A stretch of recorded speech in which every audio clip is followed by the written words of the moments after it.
Une femme se réveille soudainement dans une salle de classe qu'elle ne connaît pas. Autour d'elle, le silence est total, aucune trace de vie. Sur un bureau abandonné, un livre attire son attention, l'histoire d'un loup et d'un petit garçon. Mais les pages sont couvertes de gribouillages, toutes marquées par le même mot désespéré, à l'aide.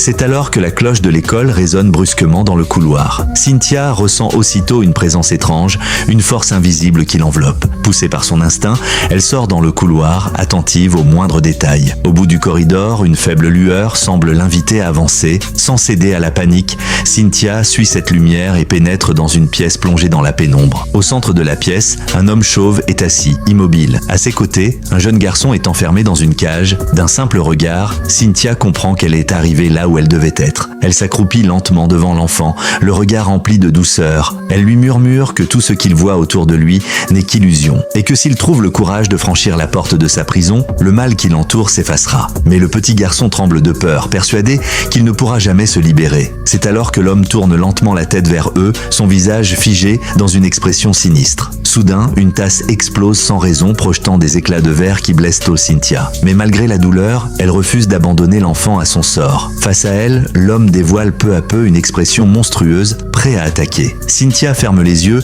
et récite une incantation avec calme et détermination. En un instant, son corps est projeté hors de cet univers cauchemardesque. De retour dans le monde réel, Cynthia rouvre les yeux. Elle est psychologue, spécialisée dans une méthode unique et périlleuse. Grâce à ses capacités, elle peut plonger dans l'esprit de ses patients et explorer leurs traumatismes les plus profonds. Mais cette immersion n'est pas sans danger. La moindre blessure subie dans ce monde mental peut avoir des répercussions bien réelles. Cynthia explique alors à son jeune patient qu'elle a découvert l'origine de ses souffrances. Tout remonte à une enfance marquée par la peur et la violence. C'est ce passé, cet héritage de douleur, qui nourrissait le démon intérieur du garçon.